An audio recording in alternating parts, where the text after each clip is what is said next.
Tonight I want to talk about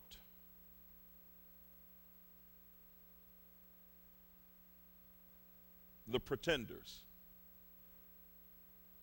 and how to spot the emotional vampires in your own life and to identify with the pretenders. So, one of the things I have talked about, and movies have made this term psychopath and sociopath just about the serial killer per se. But sociopaths are right here in this room. Sociopaths are listening to me, watching me. Sociopaths are watching this on YouTube or however they're looking at it.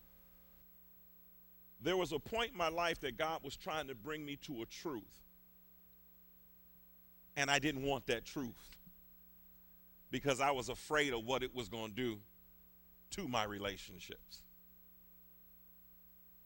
I knew he wanted me to see this truth, but I was afraid of what it was going to do, so I pushed it off. I just pushed it off. It's almost like, that's why I can understand when some of us, we do a book and we get to a few page sections. I'm not going to answer those questions. This day I'm not going to do. It's just painful. And so I didn't want to deal with the truth of that. I didn't even want my mind to have to compute to answer the questions they wanted me to answer because I didn't want to know what my answer was. Are y'all listening to me?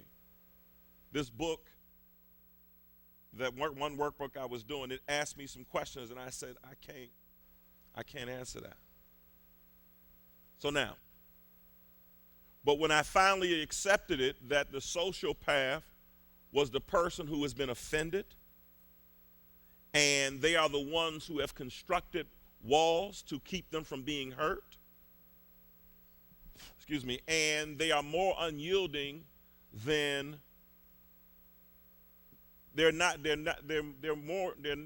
yielding, and a city wall is more yielding than a sociopath, narcissist, or a malignant narcissist. That's the person who takes revenge and stuff as they come at you. But they've been wounded. And so their relationship is about self-preservation. And what we see happening right now, because we are in the culture of me, the culture of self, the culture of personalization, the culture of I'm my own star, even if it's among these 500 people, I'm getting the most attentions. And because we're like this, we fail to understand that we have entered into the last days where it says, and the love of many will wax cold. Many will betray one another. They will stumble. They will fall away and pursue one another with hatred. And it says the love will wax cold, meaning that their hearts will become callous because they'll be about themselves. And so one of the key things we said was betrayal, however form it came into your life, it's about them. It's not about you. And as much as you want to make it about you, it's not about you. It's about them. Say this, I'll never measure up to a person who never measured up.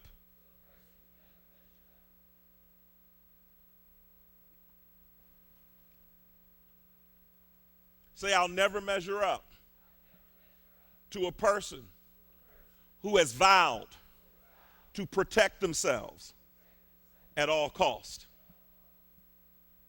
And what happens is you end up, if it's your mother, if it's your father, if it's your grandmother, if it's whoever raised you, if they never dealt with this, then what happens is you end up, and we're going to make sense in a second, you end up with a lifetime of resentment and bitterness. And so many of us have, and to be honest, that oftentimes, and I get it, but I also understand, God, that when you get healed, you can be in a relationship. When you're not healed, you can't be in a relationship. Because if easily offended, if you take offense, if you give offense, if you're offended by the truth, if you're offended by the Holy Spirit when it tells you to do what's right, if you're offending yourself, then if that's what's happening with you, then a brother ain't got a chance on a date with you. A brother ain't got a chance in a conversation with you. If you can't be honest, that my wife, yeah, she was in she had her moments of denial, but what got us over is that she would be honest because her loyalty was more to God than it was her emotions. But what happens with some of us, we flow in that spirit of offense, so even our relationships start off suspicious.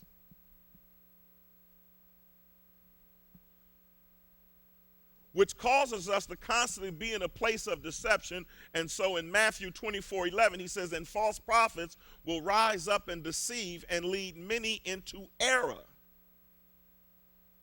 So when your love grows cold and you can begin to do things without conscience. So you have to understand that when he says love not the world, that what is happening is that the world is getting all of our kids and the adults, all of us, to do stuff without thinking about moral values. Making everything okay. I never thought that we would live in a time where he says, right before your eyes, Christ was betrayed and Christ was changed before you. The whole purpose of him was changed before your eyes. Who bewitched you? And the thing is, who has bewitched us and who has bewitched me to allow me to think some of these things? And so when I say love is spiritual warfare, it takes spiritual warfare, true spiritual warfare, not I rebuke you, Satan warfare, but you being able to rebuke that enemy within you that wants to start some mess because you have acknowledged that I am sick. See, the beginning of healing is when you acknowledge that you are sick. When I went to counseling, I felt like such a failure. Because I said, I teach, I help, I should know better than this. I teach people these concepts, but why can't I carry them out in my own life? And the counselor had to say there's nothing wrong with admitting that you have been challenged, that this family structure challenged you, and it had an effect on you. When you find yourself defending your beliefs to someone who doesn't care, their demons have become your demons. When you find yourself giving up life energy to explain to them so that they can get you and understand what's happening, and your life depends on them understanding you, where you are now drained, got to go home and take a nap, tell the kids don't talk to me or whatever the case may be, because you're drained, their demons have become your demons.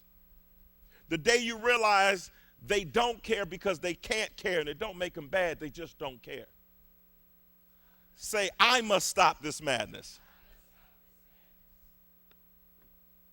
Get rid of your need to be right. This is where I want to start with this.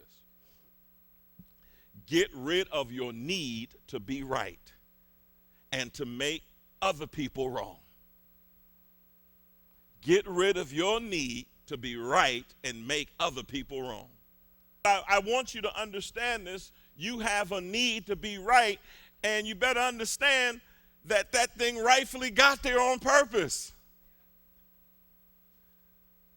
See, what we want to do is heal you and get you to heal the little girl in you and not condemn the little boy in you, and understand that the way you got there was honest.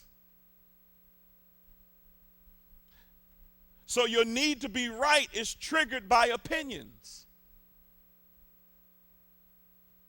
Other people's opinions became a part of our hearts.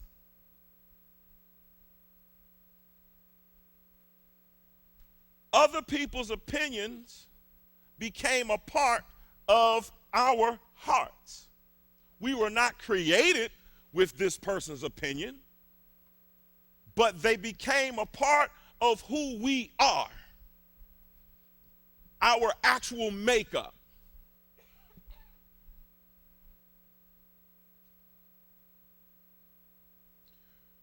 So therefore, if people's opinions became a part of our hearts, then what is happening is that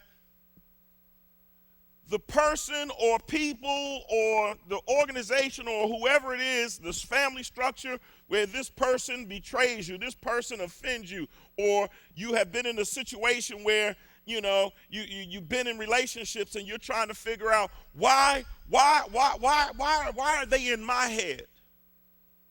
The day you realize that their opinions are nothing but vows they made in their own minds. Do like this. Ain't nothing there, is it? I hope you didn't grab nothing. So I'll grab that opinion right now. Go ahead, grab it. Grab it. Open your hand. Is it there? Do it again. Grab it. Is it there? You got to remember that opinion ain't there even if they think about you. It's not there. It's not there. That opinion is not there. You've made it a part of your heart, but that opinion is not there. And I'm not telling you that you shouldn't value certain people's opinions, but we want to debunk this opinion because their view of life is their own home training experience. So when you're trying to be in relationship with someone, and I'm talking about work relationship, whatever it is, their relationship is based upon their own experience. That's why they say, don't tell me what to do. You didn't tell them what to do. I still struggle with that. At this point, I just say, whatever. I said, every time you see me, you tell me to do something. In the house, we walk past each other. Make sure you grab that. Okay. But I train myself to do it because in my environment, you don't want to be told what to do. So now when he doesn't or she does, they don't want to be told what to do, and you're taking it personally. It's an affront. No, that's what their training made them do. Am I making sense, people? Your training is not that. Reality. You got to decide, can I hang with that?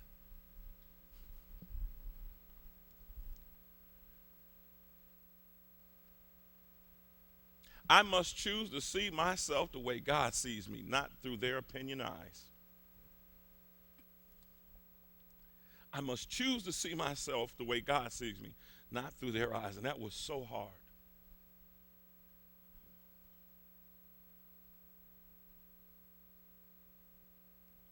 Come on, let's get to it. My need to be right, Proverbs 17:14. Starting a quarrel is like breaching a dam, so drop the matter before the dispute breaks out. Drop the matter before the dispute breaks out. When you have a need to be right, you can't drop the matter.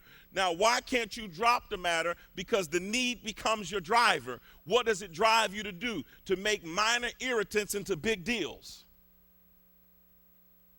See, when I say you can't be on a date or you can't go out because you huffing and puffing over nothing you don't need to huff and puff over. And I'm sorry, it's a bad day. No, it's not a bad day. That's who you are.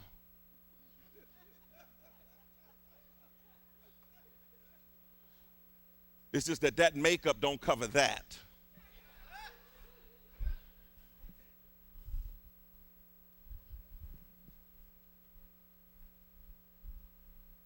So when you have your need to be right is tied into you making a big deal out of nothing. You knew it, and you knew. Over nothing.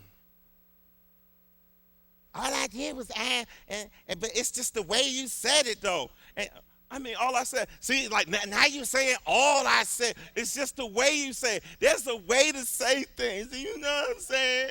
You don't understand. You don't know what I've been through.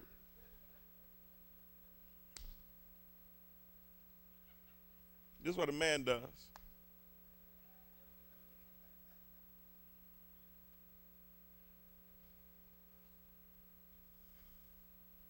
Brothers, you know, you got a need to be right. Y'all lost. Why, let me just call see the no. I'm going to find it. I'm going to find it. You're disrespecting me.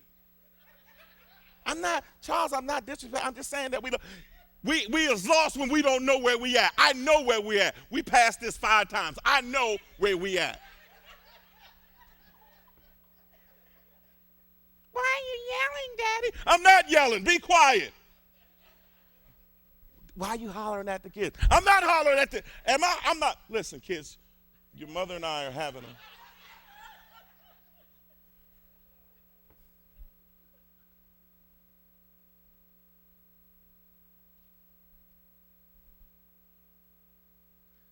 how did we become dialed into other people's energy? Why do we keep going back to the ones who hurt us? Here's the question I had to say. How is that I revert to the behavior of a child in their presence when I'm a grown man? In the speech department. How is it that when you get around certain types of people, you become dumb of speech and you can't speak?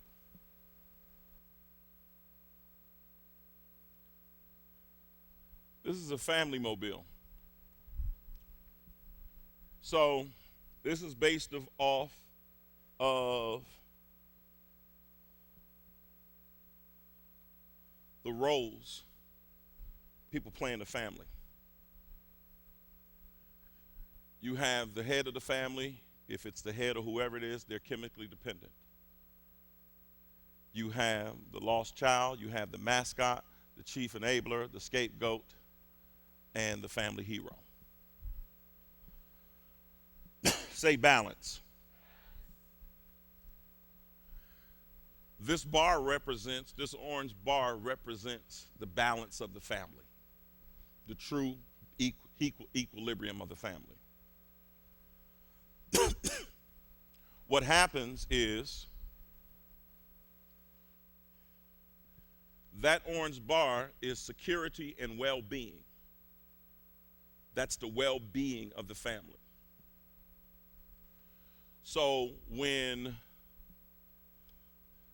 the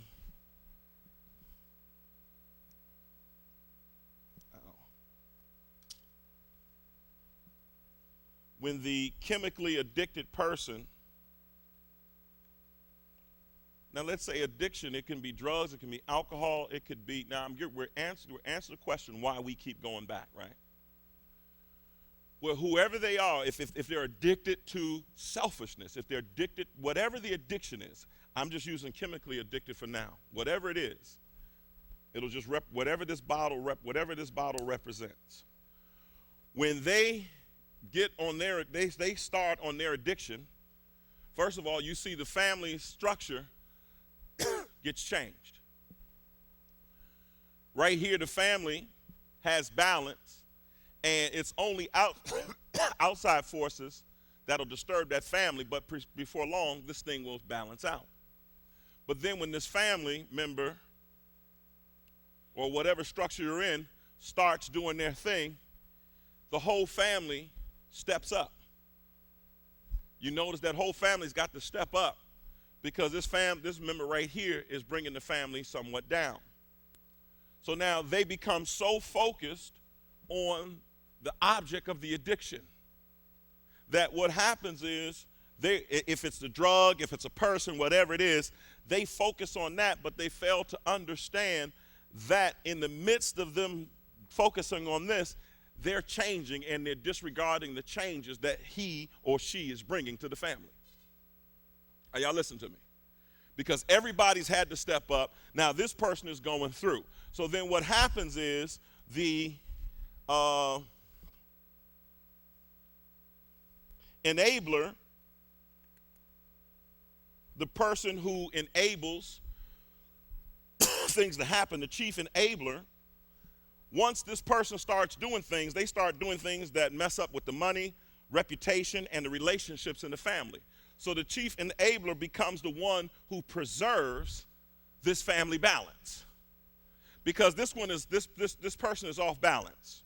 So in this person being off balance, Then Abler comes in and says, I'm going to be the one that's helping with the relationships, the income, and everything. They regain their balance. You get what I'm saying? Because remember I said his demons become their demons. Her demons become that person's demons. And so now the family is off balance. But everybody's trying to focus in on this, the object of this addiction, which ends up having then a family hero develops in the family. And the family hero works hard, and they're the supervisor, and they try to keep all the order that starts to bring the balance back to the family. Y'all see it? So it could, now everybody can, sometimes 3 people can play all these roles. But for the sake of this thing, so then you end up having, then you have the attention-seeking person who is the mascot. They often are the youngest person, and so they're vying for attention. And then you have the lost child, and when I do this people-pleasing series, I'll explain it. You have the lost child. They jump in with what they're doing, and then you have, because the lost child is withdrawing, and they're the quiet ones in isolation. They just learn if you ride low and don't say nothing, nobody move, nobody get hurt. Then the scapegoat person, this is the person who's caught up in rebellion, and this is the person who's caught up in chemical abuse, and they're blamed for the family's problems. Now you see that once the scapegoat gets blamed, the family is back what? They're balanced. They're balanced. Say this, everybody had to take on roles in order to preserve some semblance of balance. This person may decide to drink even more. The addiction may get worse, and they may drink even more. Family still knows how to keep everything balanced. Now, here's the kicker.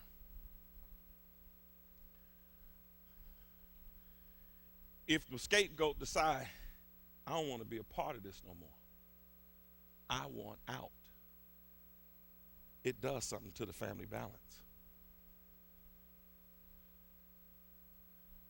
The family needs the scapegoat to keep the balance of the family going.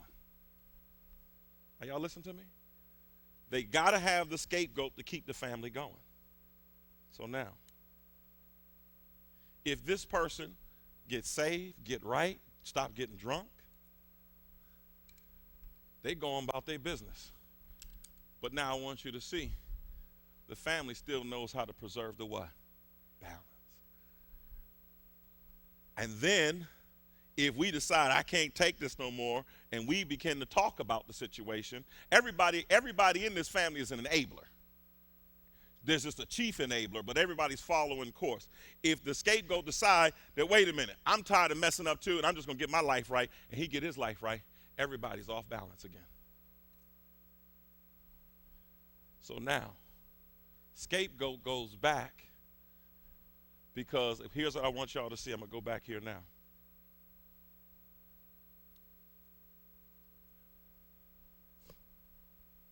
Everybody leaves this life and goes out into the world thinking that they're normal. Did y'all get that? Because nobody recognized all the changes that they made in the system. So now when you get with somebody normal,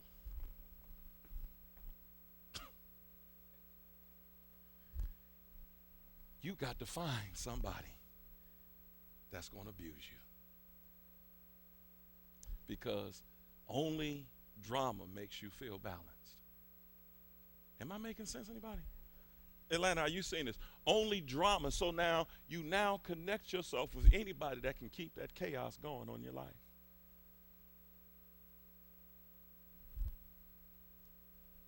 Y'all get that, right?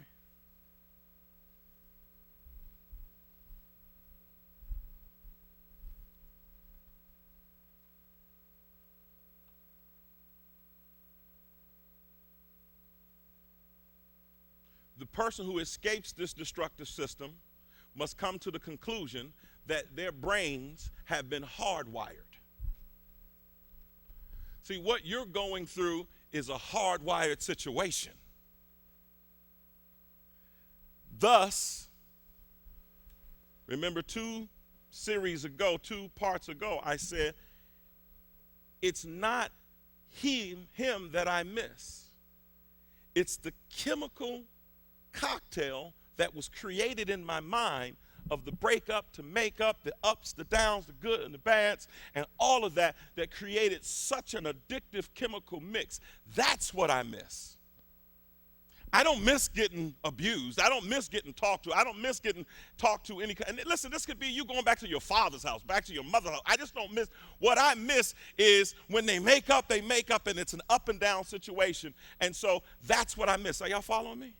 Because my brain is hardwired for abnormal, not normal.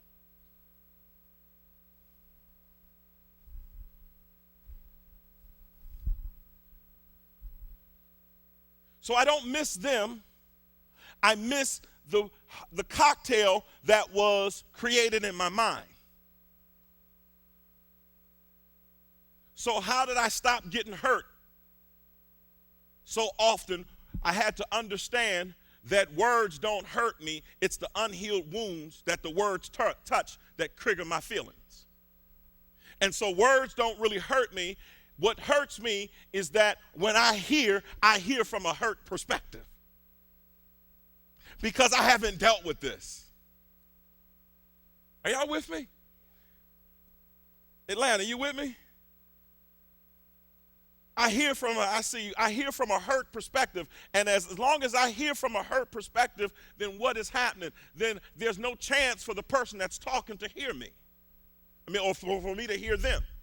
Because my triggers, it's not the words that Jill was saying to me that hurts me. It is that it's my unhealed wounds. And so what is happening with when she tells me to do something, I just don't get offended anymore. Because I've been healed. She asked me a question, I'm not defensive anymore because I've been healed.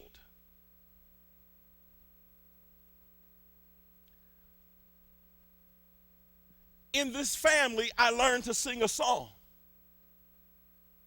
I learned to sing a tune. I learned to talk in a certain cadence. So I want you to understand when this person is in their addiction, all kinds of stuff is going down. Are y'all with me?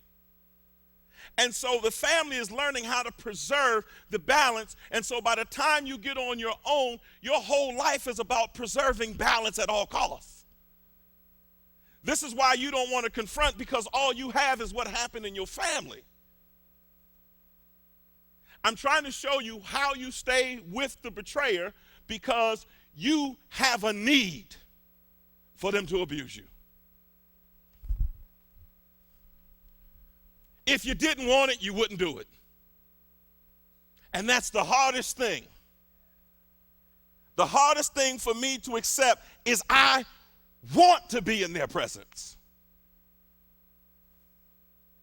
And I know every time, not every time, but just give it some time, it goes back there again, and then I give it time, and I'm back there again, and then I'm out again, and I'm saying, that's it, I mean it this time, but then I'm back again, and before long, I'm bitter, I'm angry, I'm in the dark, and I'm not doing what I'm supposed to do. The song of the sociopath, the song of the narcissist, the song of the survivor in this family. Say, my blank is music to their souls. I think this is 1 Samuel 13, I believe. Then Samuel took the horn of oil and anointed David in the midst of his brothers. And the Spirit of the Lord came mightily upon David from that day forward. And Samuel arose and went to Ramah. But the Spirit of the Lord departed from Saul, and an evil spirit from the Lord tormented and troubled him. Saul's servant said to him, behold, the evil spirit from God torments you. So now what we have to see is that Saul has been anointed, and he's got the life that God is telling him he wants him to live. And in him having that life, him telling that he wants him to live, it says, but an evil spirit from the Lord was tormenting Saul. It says this. Now I want you to understand, it says from the Lord. In other words, Saul had been disobedient on several occasions, and the Lord was now allowing the enemy to wreak havoc on him so that he would come to repentance. And so how do we add this to what we're dealing with? Saul had disobeyed God on several occasions. So God removed the spirit from Saul and allowed the evil spirit to taunt him.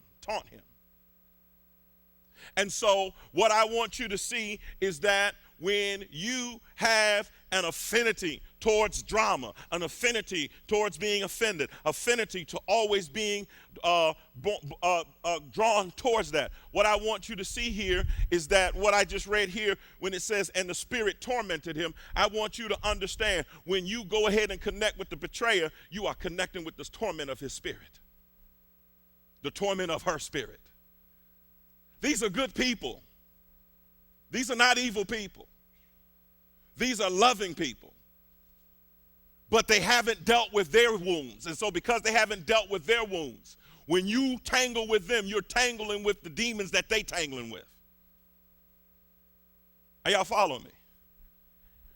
And so when you tangle with them, what you must understand, and later on it says in, I think it was 13, let now Saul prays, he says, find me a man, because this evil spirit keeps hitting him. He says, find me a man and who plays well and bring him to me. And one of the young men said, I have seen the son Jesse, the Bethlehemite, who plays skillfully, a valiant man, a man of war, in prudent speech and eloquent, an attractive person. The Lord is with him. So Saul sent messengers to Jesse, and Jesse said, send me David your son, who is with the sheep. And Jesse took the donkey and loaded it with bread, skin, and wine, and the kids, and sent them to David, his son, to Saul. And David came to Saul and said, and David came to Saul and served him. Saul became very fond of him. Say he liked him.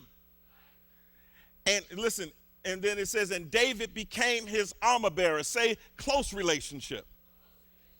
I want you to now understand that they are now walking hand in hand, foot in foot, but then sometime later you find out that what was happening is that the women were singing, Saul killed his 1,000, David his 10,000. Now he had trained David. He wanted David to go out and fight, but he started getting a little envious of him, the person who was closest to him. And so he said, and Saul sent Jesse to remain in my service because he pleases me. And it says, and David took the lyre and played it, and Saul was refreshed, and the evil spirit left him. So every time David played the lyre, the spirit would leave him. Remember, when they see you through their own perspective. And so when they see you through their own perspective, then what happens is David went out sometime later, went out and fought the Philistines and made a great slaughter among them, and they fled before him. Then the evil spirit from the Lord came upon Saul, and he sat in his house with a spear in his hand, and David was playing the lyre with his hand. And Saul sought to pin David to the wall with the spear, but he slipped away so that Saul struck the spear on the wall, and David fled to escape the night. So wait a minute, this man liked him, but now he was trying to kill him with a spear. The evil spirit made him go after the person that he was supposed to love. So now we're seeing Saul as a psychopath. Are y'all hearing me? And this happened on several occasions. He's out to get David. He's out to get him, and he's a form of a psychopath. He's out to get him. He's out to do these different things, and David is on the run. So in the same way, your presence and your talk become music to their ears, to their souls. So they need you for the demons to be subdued. That's why they're so upset when you say you're leaving, because you're the only soothsayer. You're the only person in their life that can make them feel calm. But the spirit is stronger in them than it is the Spirit of the Lord. So every time they do what they do. Y'all getting this? And then they accuse you of turning on them because they can't handle that they have not allowed God to control them in that area. And so you find yourself now, like in one of the movies, them scared, because they movies that they see in their mind is horror movies. You see drama, they see horror thrillers, being chased and stuff. And so they see everybody is out to get them. And then what I want to get to you here, and I'll just put it this way, is that they live self-fulfilled prophecies. They tell you they have a problem with trusting. You believe that you different and y'all closer, or y'all have a good relationship, and then they tell you they have problems, and then they set up little traps for you. Things where you know that you failed, and you didn't think you would. You didn't even know it was a test. It's a test. And then they go back and say, see, I knew you was going to betray me. I knew you was going to turn on me. And then you're sitting there, trying to figure out what in the world are we talking about here. You're trying to examine your motives. And you're calling people because you're trying.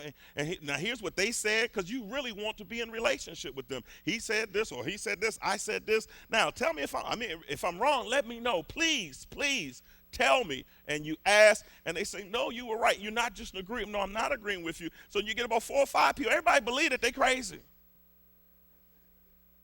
But you still trying to figure it out, and then you take that excuse from them, and you try to figure out, and they turn it on you.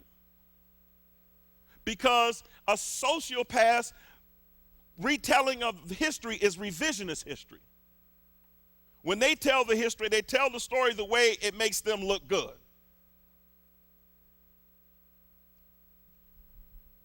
I'm just going to believe I'm connected. I ain't going to ask you. And so you find out that you're in test. And then the day you act normal and confront it and call it out, but why are they going off like that? They can't be in relationship with normal people. Because as much as you make the pain go away, you make the pain stay. See, but these are truths that you have to accept as true. It don't make them the devil. It just makes you needy. You don't have a standard. It's the bottom line. You don't have a standard.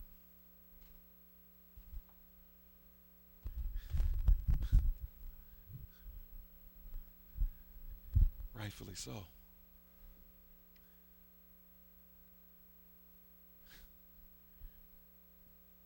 Your balance is based upon deception.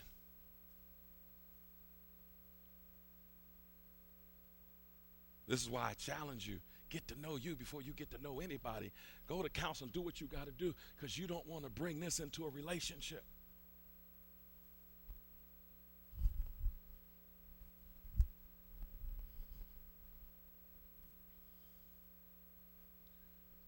You must understand they come from the same systems.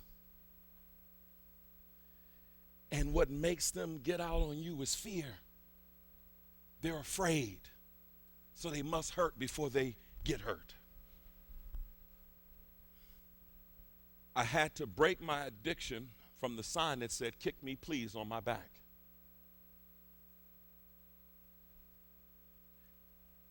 If you don't respect yourself, they won't respect you. My agreement with them, it says, can two walk together lest they have agreed? And I went back and told you all what agreement meant. And I explained to you the last time that we were together, to be agreed was when, for me to have my hand and arm in the fire of life, and both of us are walking on the same path together, going through the doors continually, me seeing the door, but us having a common bond for a purpose.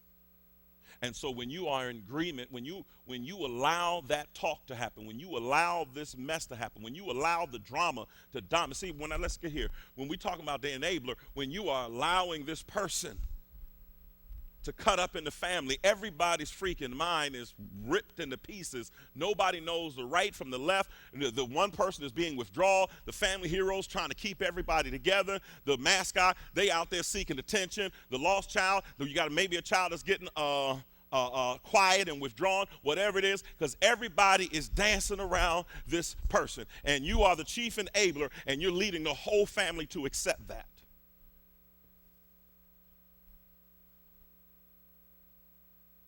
And so if that happened in your family, and what happens is once the balance is disturbed, then what happens is when you get older, all you know how to do is just keep the peace.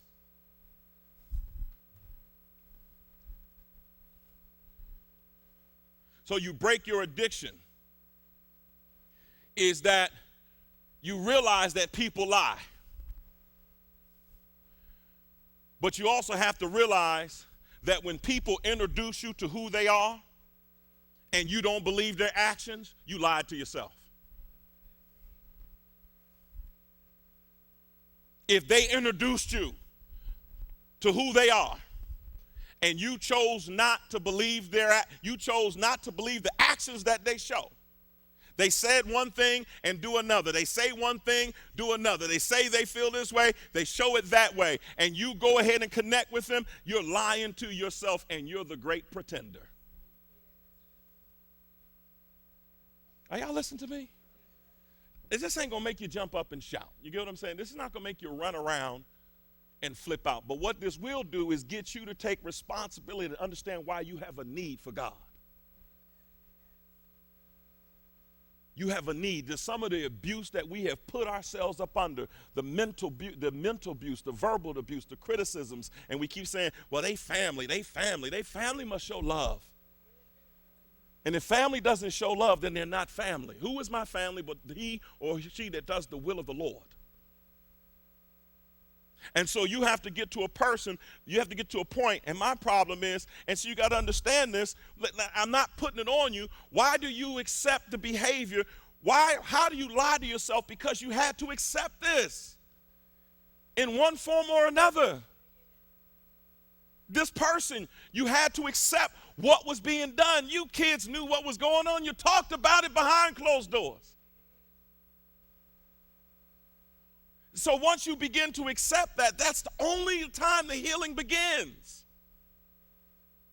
So if you want to be healed, you've got to decide, I'm going to get rid of this ghetto mind. And you're going to you're going to understand this ain't about them no more. It's not about who betrayed me anymore.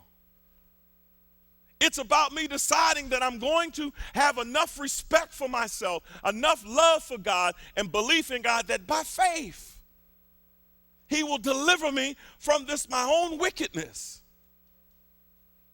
And you do that by now you talk. Now you go in. Now you trust. When that energy starts, it ain't about you, it's about them. And as I keep saying that, but you got to understand it, sister. You got to understand it, brother. It ain't about you. It's about their self-preservation, and it hurts them. And I want you to understand the moment they begin to pull that move on you, don't want to talk, don't want to answer the phone, don't want to talk to you, or want to talk to everybody else but you, want to tell other people the story, leak this here, drop this here, post that here, slip this over here, whatever the case, so they can keep their story going. Flip the script. Stop feeling bad that you're no longer with them. Start counting their departure from you as a gift from God. No. The day I came to understand your leaving is a gift for me. Y'all don't understand. Because if you stay here and you're unhappy, then I got to deal with your mess. And so that's a gift to the fellowship. I'm leaving. Whoa, hallelujah. One more can take the seat, and we ain't got to have a bitter person to stay here because they ain't feeling what's being said. We'll just wait till the next series and come on back.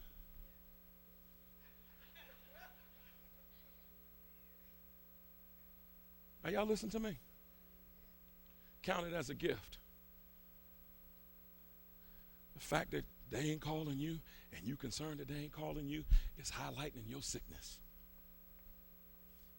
You sitting there trying to figure out, so you went over there, did they ask anything? Did they ask about me? Come on, y'all know how to do it. The person that don't even know, you so used to this family, you know how to do some manipulation. And you get them to start talking about, so how was the fellowship?